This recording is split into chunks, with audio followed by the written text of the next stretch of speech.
السلام علیکم میرے پیارے پیارے ویورز، ویڈیو اچھی لگے تو لائک شیئر اینڈ سبسکرائب کر دیجیے گا۔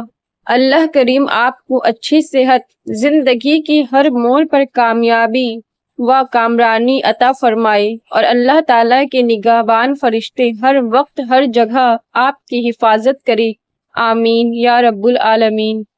گناہ رب کریم کی نافرمانی ہے، اگرچہ وہ چھوٹا ہو یا بڑا، اگر سچی توبہ نہ کی جائے تو تباہی ضرور لاتا ہے۔ تو جس کو کہہ رہا ہے پرانا لگا مجھے، یہ گھر خریدنے میں زمانہ لگا مجھے۔ حضرت امام علی علیہ السلام نے فرمایا، بے وقوف کو جواب نہ دینا ہی اس کا بہترین جواب ہے۔ ابو ہریرہ رضی اللہ تعالی عنہ سے روایت ہے کہ رسول صلی اللہ علیہ وسلم نے فرمایا، ایک شخص کہیں جا رہا تھا، راستے میں سے اس نے کانٹوں کی بھری ہوئی ایک ٹہنی دیکھی، بس اسے راستے سے دور کر دیا۔ اللہ تعالیٰ نے اس کے عمل پر راضی ہو گیا اور اس کی بخشش کر دی۔ مضبوط لوگوں کا یہی مسئلہ ہوتا ہے کہ وہ مضبوط رہنے کے بعد بے حد تھکن کا شکار ہو جایا کرتے ہیں۔ جہاں باتیں کلیئر نہ کی جائے وہاں بدگمانیاں ہی ہوتی ہے، اور باتیں انسان صرف وہاں کلیئر کرتا ہے جہاں تعلق رکھنا ہو، ورنہ کہتے جان چھوٹی۔ خود کو قیمتی بنانے کے لیے انگاروں سے گزرنا پڑتا ہے، ایسے نہیں بنتا معیار، زمانے میں حالات سے لڑنا پڑتا ہے۔ ایک مومن دوسرے مومن کے لیے عمارت کی طرح ہے، جس کی ایک اینٹ دوسری اینٹ کو مضبوط رکھتی ہے۔ گناہ کی آگ سے ٹائم برباد نہ کریں، بلکہ نیکیوں کے پانی سے آخرت کے لیے ذخیرہ کریں۔ حرام نگاہ جلد موت آنے کا ایک سبب۔ حضرت رسول خدا صلی اللہ علیہ وسلم نے فرمایا، جو شخص اپنی نگاہوں کو آزاد چھوڑ دیتا ہے وہ موت کے استقبال کے لیے تیزی دکھاتا ہے۔ دیکھو، ظالم کے دشمن رہنا اور مظلوم کے ساتھ رہنا۔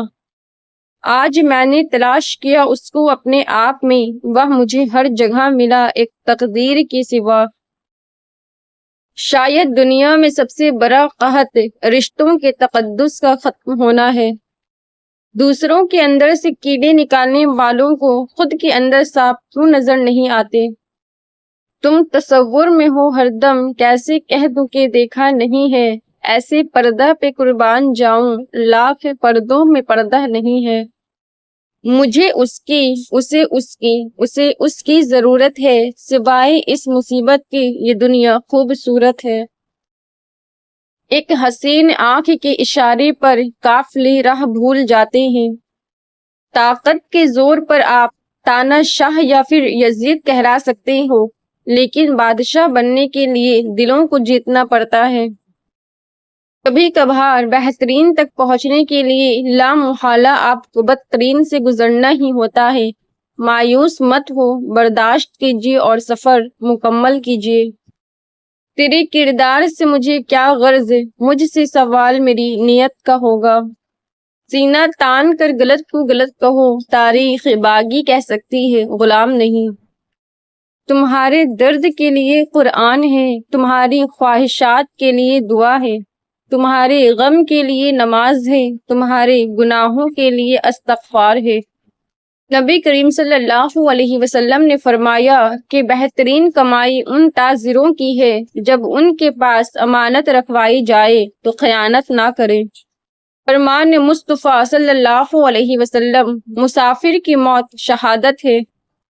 رسول صلی اللہ علیہ وسلم نے ارشاد فرمایا، قرآن پڑھا کرو، کیونکہ قیامت کے دن یہ اپنے پڑھنے والوں کے حق میں سفارشی بن کر آئے گا۔ کسی کو کسی چیز کا احساس زبردستی نہیں دلایا جا سکتا۔ اگر ایسا کرنا ممکن ہوتا تو دنیا میں کوئی مسئلہ ہی نہ ہوتا۔ پسند اس کو نہ کرو جو دنیا میں سب سے زیادہ حسین ہو، بلکہ پسند اس کو کرو جو تمہاری عزت کرتا ہو۔ جھوٹ چہرے کو سیاہ کرتا ہے اور چغلی عذاب قبر کا سبب بنتی ہے۔ اللہ پاک سے کبھی نا امید مت ہونا، کیونکہ وہ قطرہ مانگنے پر بھی سمندر عطا کر دیتا ہے۔ دنیا میں سب سے مہنگی چیز ہے بھروسہ، جسے بنانے میں عمریں بیت جاتی ہے اور گنوانے میں چند سیکنڈ لگتے ہیں۔ کپڑے، شکل اور زبان ہمیشہ جھوٹ بولتی ہے، انسان کی اصلیت وقت آنے پر پتہ چلتی ہے۔ جھوٹ کی بدبو عرش تک جاتی ہے۔ مومن جب بغیر کسی عذر کے جھوٹ بولتا ہے تو اس پر 70,000 فرشتے لعنت بھیجتے ہیں اور اس کے دل سے ایسی سخت بدبو اٹھتی ہے جو عرش تک پہنچتی ہے۔ سونا کان کھودنے پر نکلتا ہے۔ ہر قیمتی چیز کو پانے کے لیے اس کی قیمت رقم یا محنت مشقت کی صورت میں ادا کرنا پڑتی ہے۔ بدشگونی کی کوئی حقیقت نہیں، سفر منحوس نہیں۔ رسول صلی اللہ علیہ وسلم نے فرمایا، بیماری خود بخود و متعدی نہیں ہوتی، بدشگونی کی کوئی حقیقت نہیں ہے اور سفر کے مہینے میں کوئی نحوست نہیں۔ میڈیکل سائنس کہتی ہے معاف کرنے سے خوشی ملتی ہے اور انتقامی جذبات دل میں رکھنے سے اینزائٹی اور ڈپریشن کا مرض پیدا ہوتا ہے۔ قربان جائے اللہ کریم فرماتا ہے، اور اگر تم معاف کرو اور درگزر سے کام لو اور بخش دو تو بے شک اللہ بہت بخشنے والا اور رحم کرنے والا ہے۔ قرآن مجید کے ہر حکم میں تمہارا فائدہ ہے، کیوں، کیا اور کیسے مت سوچیں، بس ایمان و یقین کے ساتھ عمل کرو۔ یہودیوں سے جنگ۔ رسول صلی اللہ علیہ وسلم نے فرمایا، ایک دور آئے گا جب تم یہودیوں سے جنگ کرو گے اور وہ شکست کھا کر بھاگتے پھریں گے۔ کوئی یہودی اگر پتھر کے پیچھے چھپ جائے گا تو وہ پتھر بھی بول اٹھے گا کہ اے اللہ کے بندے، یہ یہودی میرے پیچھے چھپا بیٹھا ہے، اسے قتل کر ڈال۔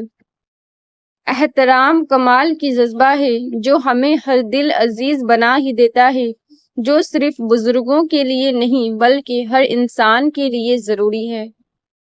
چاہت راحت نہیں دیتی۔ ہم کو مالی کی مشقت کا بھرم رکھنا تھا، سو جہاں کوئی بھی نہ مہکا وہاں ہم مہکے۔ اس طرح جسم کو بیماری میں کھانے سے لذت حاصل نہیں ہوتی، اسی طرح گناہوں کی موجودگی میں دل کو عبادت کی لذت اور سکون نصیب نہیں ہوتا۔ اے میرے رب، ہمیں ان ہدایت یافتہ لوگوں میں شامل فرما جو صراط مستقیم پر ہیں، جو توبہ کرتے اور تیرا شکر ادا کرتے ہیں، آمین۔ اللہ پاک آپ کو اتنی خوشیاں دے کہ آپ کبھی اداس نہ ہو۔ اللہ پاک آپ کو کسی کا محتاج نہ کرے، اپنی رحمت کے خزانوں میں سے نوازتا رہے، آمین۔ جو وضاحت نہیں چاہتے انہیں دینی بھی نہیں چاہیے، اور جو دوری اختیار کرنا چاہ رہے ہیں ان سے دور ہو جانا چاہیے، ورنہ انسان اپنا بھرم کھو دیتا ہے۔ میں نے خدا سے کہا، میں تجھے جاننے سے پہلے مرنا نہیں چاہتا۔ خدا سے جواب آیا، جو مجھے جان جائے وہ مرتا نہیں۔ یا اللہ، تیری آزمائشوں کے قابل نہیں ہوں، اپنی رحمتوں سے نواز دے، آمین۔ یا اللہ، میرے اپنوں اور دوستوں کو ہمیشہ اپنی فضل کی سائے میں رکھنا، آمین۔ یا اللہ، ہمارے مرحومین کی مغفرت فرمانا، ان کی قبروں کو جنت کا باغ بنانا اور جنت الفردوس میں اعلیٰ مقام عطا فرمانا، آمین۔ رسول صلی اللہ علیہ وسلم نے فرمایا، اگر تمام لوگ علی ابن ابی طالب کی محبت میں جمع ہو جاتے تو اللہ عز و جل جہنم کو پیدا ہی نہ کرتا۔ 4 چیزیں رزق کو کھینچ لاتی ہے: رات کا قیام کرنا، سحری کے وقت استغفار کرنا، ہمیشگی سے صدقہ کرنا اور دن کے شروع اور آخری میں اللہ کا ذکر کرنا۔ اور 4 چیزیں رزق کو روکتی، کمی کرتی ہے: صبح کی نیند، نماز کی کمی، کوتاہی اور خیانت۔ وقت کی ایک عادت بہت اچھی لگی، جیسا بھی ہو گزر جاتا ہے، کسی کے ساتھ بھی کسی کے بعد بھی۔